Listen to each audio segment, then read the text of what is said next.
channel Knowledge of. Friends, subscribe to our channel and click the bell icon for the latest update. Today we're gonna start with your physics class 11, that what we'll have discussed here, and of course that is being the important one too. So in the same way for physics 11th here, that is your the 18th class of the session, and that is your unit 3, which is motion in a straight line. That what we have to cover up. So in motion in a straight line, we even though had started in the last classes, which where we had completed your path length, and we had done your frame of references, reference point, rectilinear motions. So all these points which we had discussed about it, so you will go for it and you will find out the video there for the same.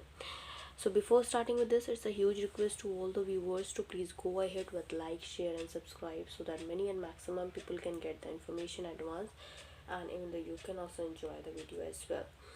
So starting from it, we'll continue after the part length, that is we'll have to discuss about the displacement here, and which is of course being the important one too. So here we go for the same. I'll discuss about displacement.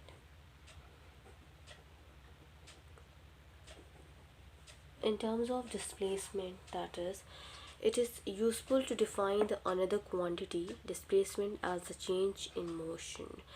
So it is just I write it down for you all so that you will get to know about it.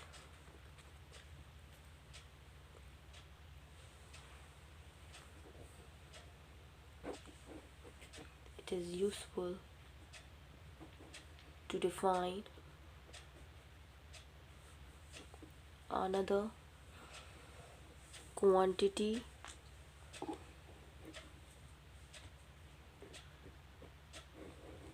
displacement as the change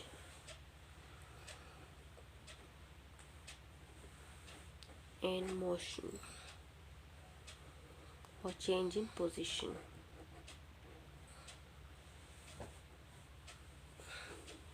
So here we talk about it.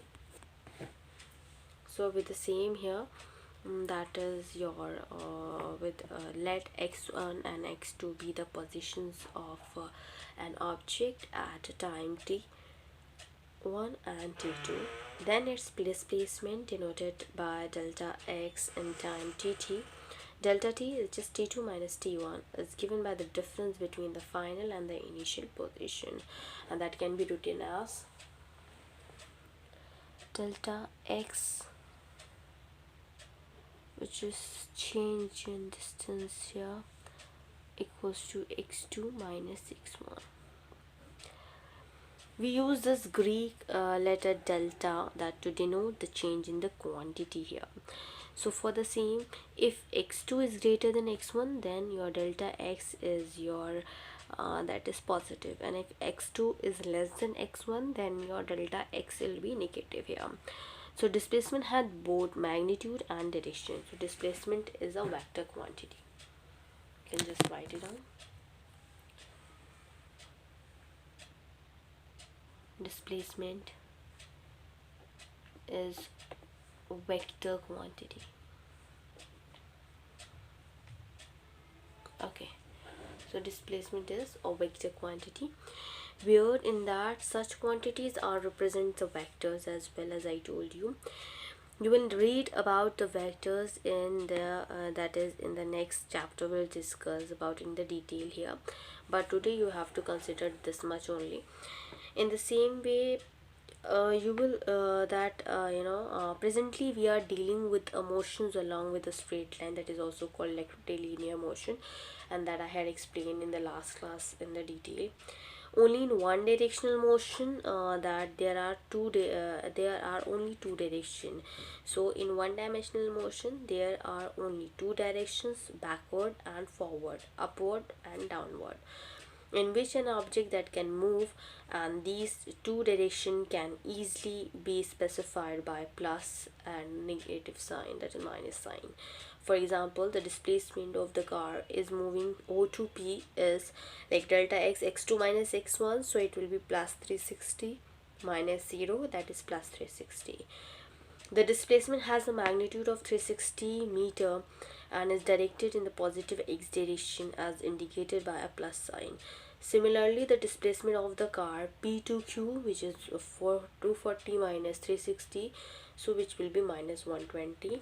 That means the negative sign indicates that the direction of the displacement, thus it is not necessary that use vector notation for discussing motions of object in one dimension. Now coming towards another one, which will be the another here, and that is the magnitude of displacement may or may not be equal to the path length that is traversed by an object here. So here we go.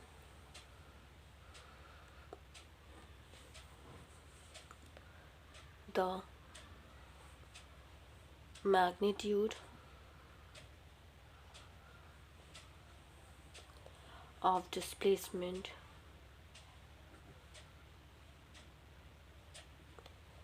may or may not be equal to the path length traversed by an object.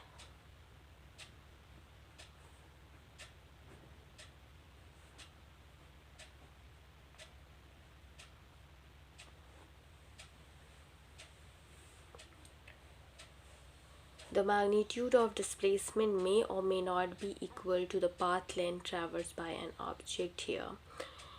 And that, for example, for motions of the car from O to P, that the path length is plus 360 meter and the displacement is plus 360 meter.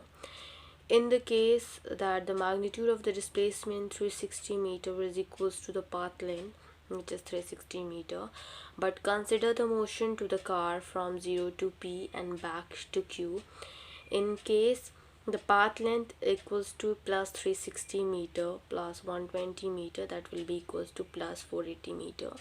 However, the displacement plus 240 meter minus 0 meter, that is plus 240 meter here. Thus magnitude of the displacement 240 is not equals to the path length 480 meter. This magnitude of the displacement for the course of motion that may be 0, but the corresponding path is not 0. For example, if the car starts from 0, goes to P and then return to Q 0, and that the final position coincides with the initial positions and the displacement is 0. However, the path length of the journey is 0p, that is plus po, which will be 360 and plus 360, it is 720 meter. In the same way, we talk about it, the motion of an object that can represent by the positions time graph, as you have already learned about it. So you have the such a graph is a powerful tool to represent an analysis of different aspects of motions of any object. For motions along a straight line, say x-axis, and only x coordinate varies with time, and we have an xt graph. Let us consider the simple case in which an object is stationary. Example, a car standing still at x equals to 40 meter, where the position time graph is a straight line parallel to the time axis that is being representing. So if an object moving along a straight line covers equal distance in equal intervals of time, it is said to be a uniform motion along a straight line. That shows the positions time graph that of such motion. So we'll go for it. I just write it on about the uniform motion here so that you will be writing down.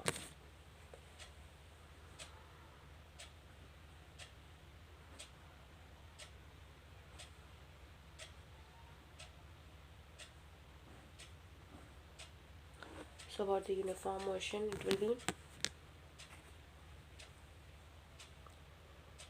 if an object moving along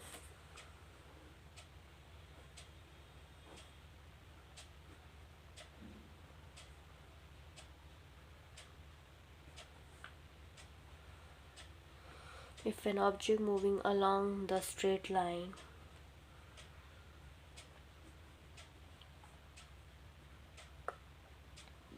covers equal distances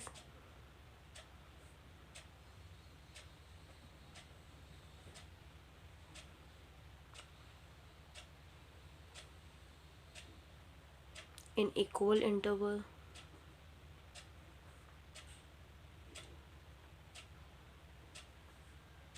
of time, it is said to be in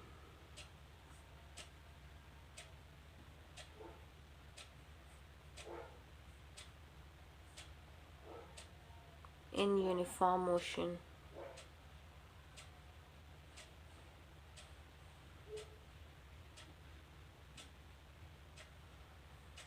Along a straight line.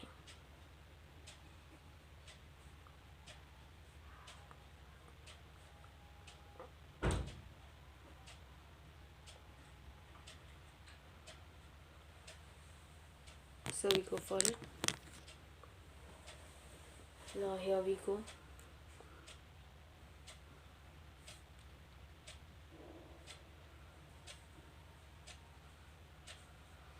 Zero, 10, 20, 30, 40,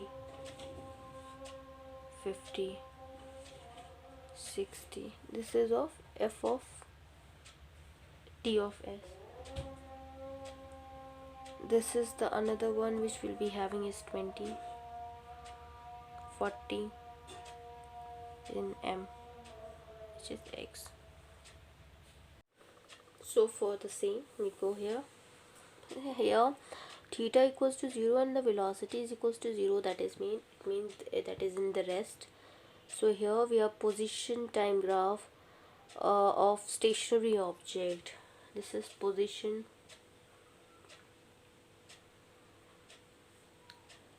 time graph of stationary object.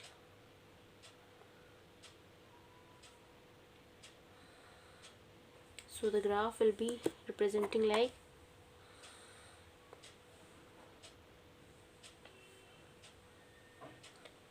the same, that is in the motion of rest.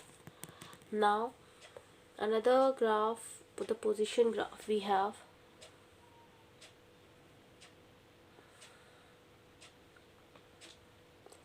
This is f of s and this is m, which is on x-axis. So for the same, it will be, this is being 0 and this is the position time graph of object in uniform motion.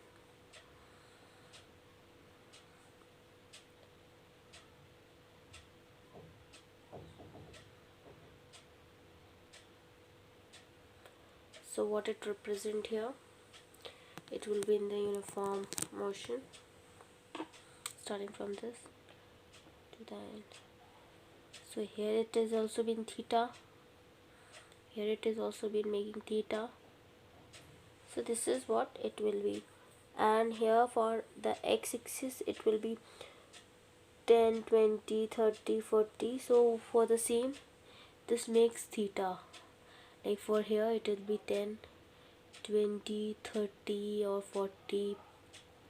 Here 10, 20, 30 and 40. So it will be like this. It will intersect at a point.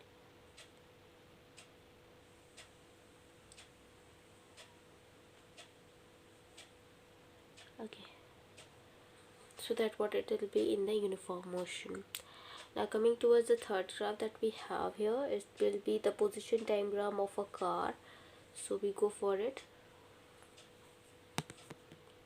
Position time graph of a car. It will be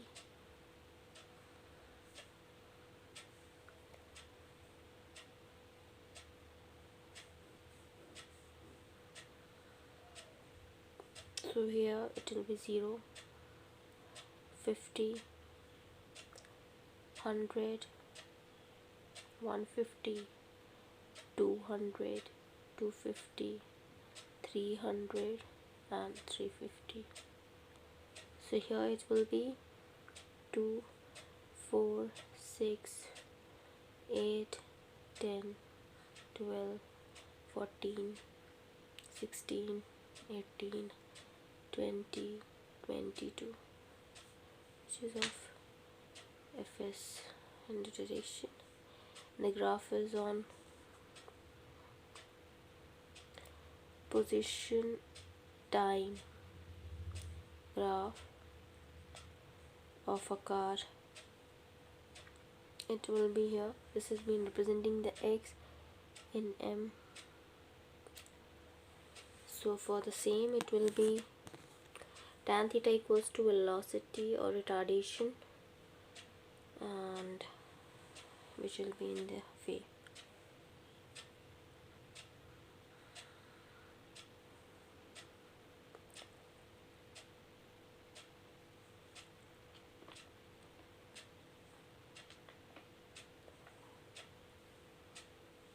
So for the same, it will be, you can just see this, the retardation here, how where it is changed. Okay, these were the points that they are being changed here in the position time graph of a car. It is first, it is in in a stationary position, and then we'll be moving it at an object that is in the uniform, and then after that it will be go curve straight, and then similar. So this has been your uniform retardation, uniform acceleration, then your non-uniform retardation. These all were the types, that will body at rest and the constant velocity. These were the the differences that the graph has been made. We'll discuss those graph here in the same way. First we discuss about the stationary, then we had discussed about the uniform as well. Then the third one we will discuss about the uniform retardation. In the uniform retardation, what it will be, it will go down from up to down, and then uniform acceleration, it means this is your uniform acceleration. Then we have your non-uniform retardation, it will be in the form of this curve. So that we'll discuss. If it has been in your course, we will discuss that in the next coming class for sure. But these were the things that you have to know about the retardation uniform, acceleration uniform, and of course many more. Now we go for in the same way for this, that now let us consider the motion of a car that starts from the rest at t equals to 0 is from the origin, and picks up speed till t equals to 10 here, that had been taken as speed here, and then thereafter moving with uniform speed till t equals to 18, and then after that after uniform speed, then that brakes applies, and the car stop at t equals to 20 here for this next one, and x equals to 296 that we have, and the position time graph for the case say here. We shall refer to this graph in our discussion in the following sections as well. So now we'll discuss about another one, which is average velocity and the average speed. Let's go for the same. You can write it down and you can draw the graphs as well. So we'll discuss about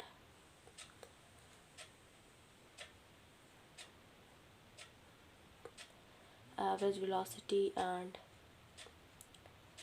average speed.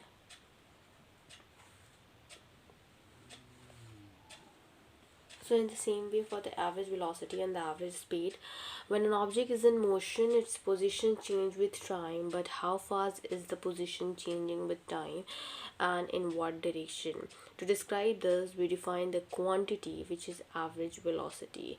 Average velocity is defined as the change in positions or displacement, which is delta x, divided by the time interval, which is delta t, in which the displacement occur.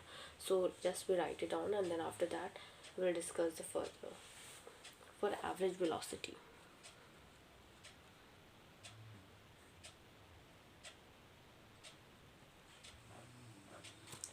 So what average velocity states that average velocity is defined as average velocity is defined as the change in position, the change in position or displacement, which is delta x, divided by the time interval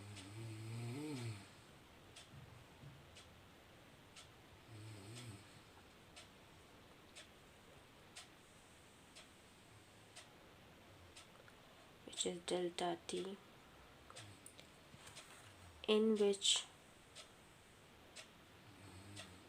the displacement occurs here. So the value we'll get here for the average velocity, it will be, so that is equals to x2 minus x1 upon t2 minus t1, which is equals to delta x upon delta t. On the same way, where x2 and x1 are the positions of the object at time t2 and t1 respectively, here the bar over the symbols for that we have here for the bar, that is over the symbol of the velocity is the standard notation used to indicate an average quantity, where the SI unit of velocity is SI unit of velocity is equals to meter per second, or it will be written meter per second in that. Although kilometer per hour is also used in many of the everyday application, and like displacement, average velocity is also a vector quantity. Average velocity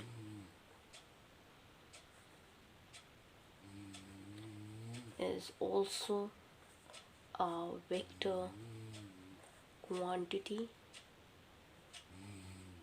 It means that it has magnitude as well as the direction as well as like displacement. But as explained earlier, for the motions of a straight line, the directional aspects of the vector that can be taken care by a positive minus sign, and we do not have used vector notations for velocity in this particular chapter. Now the average velocity and the slope of a p1 p2 that we'll discussed here, which is in the form of a car, which we had even though discussed about it. So for the same, so we'll be making here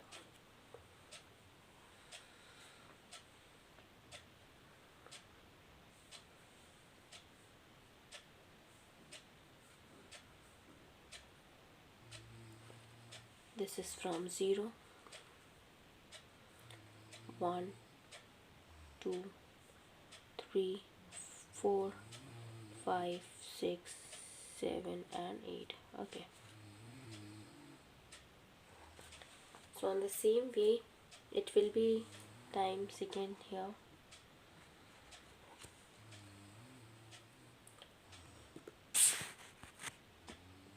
and here it is 0, then 5, 10, 15, 20, 25, 30, 35, 40 and 45. So it will start from 0 here till it reach 2, it will exceed till 5, then it will go as a slope, then so this is from, it is 27.4, it will be here only, this is P2 at 27.4, and this is going to be at 7, and from 5th it will be the 10th. Okay, so this is the slope that they had formed. So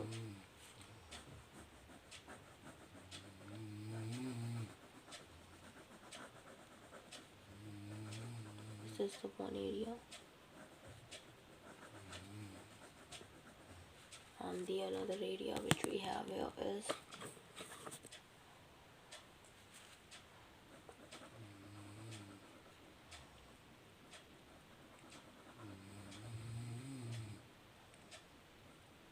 okay, that's another area. So here the average velocity that is in the slope of p1 and p2 here. This is bit p1 point. Here it is. Okay, I think that has been clear to you. For the same here, in terms of it, we talk about it for this particular slope here as well. In the same way, for this, that you have to consider the motion of a car in this, and the last one, and the proportions of xt, a graph that between t equals to 0 seconds and t equals to 8 seconds is blown up. And that is for this, in this particular diagram, as you seen from the plot, that the average velocity of the car between the time t equals to 5 seconds to t equals to 7 seconds is. So for that we'll find out here v, that is your velocity. So here v is equals to x2 minus x1 upon t2 minus t1 equals to 27.4 minus 10.0 upon, that is 7 minus 5 in second. We'll get 8.7 meter second inverse. So geometrically, this is a slope of the straight line p1 p2 connecting the initial positions of p1 and the final positions of p2 that I had connected here by the red mark, or you red pen with the red mark. You can just go for the same. The average velocity that can be positive or negative depending upon the sign of this displacement. It is 0 if the displacement is 0, and in xt graph for the object that moving with a positive velocity, moving with negative velocity, and at rest it will be like just will be drawing for moving with positive velocity and moving with negative velocity, and it will be at rest as well. So that what will be go for it, just we draw it.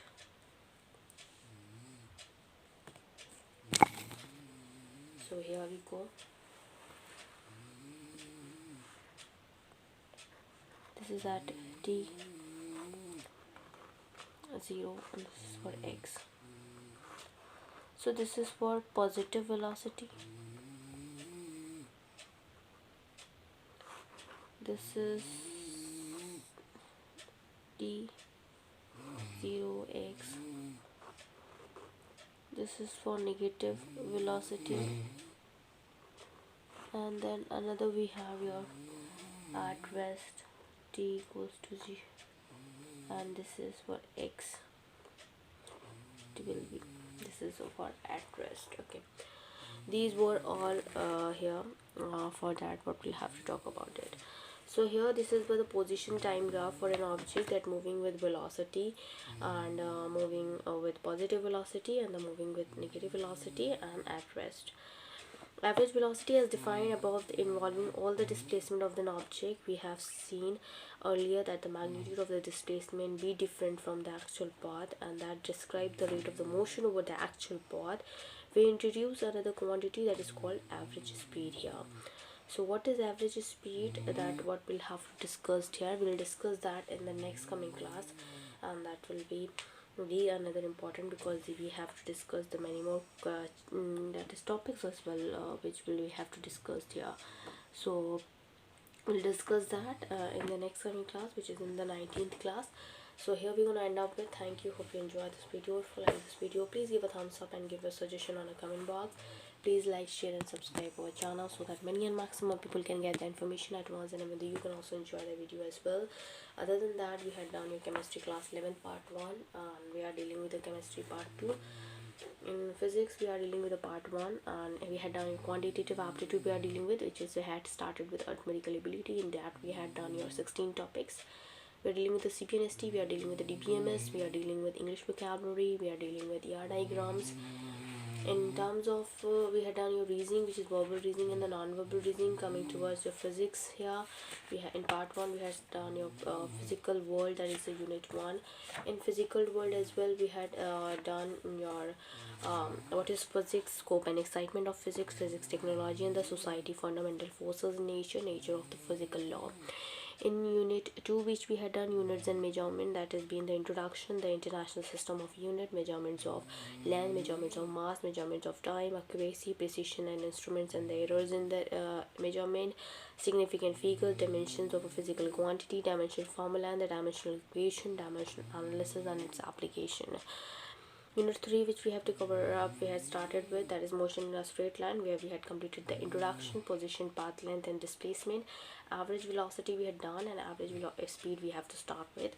After that we'll discuss about instantaneous velocity and speed, acceleration, kinematic equation for the uniformly accelerated motion, relative velocity. Unit 4, which we have to cover up the motion in a plane here. Then we'll have to start with unit 5, that is laws of motion. Unit 6 is your work, energy and power. Unit 7, system of particles and rotational motion. And unit 8 is your gravitation, that what we have to discuss. So thank you, hope you enjoy this video. If you like this video, please give a thumbs up and give a suggestion on the comment box. Thank you.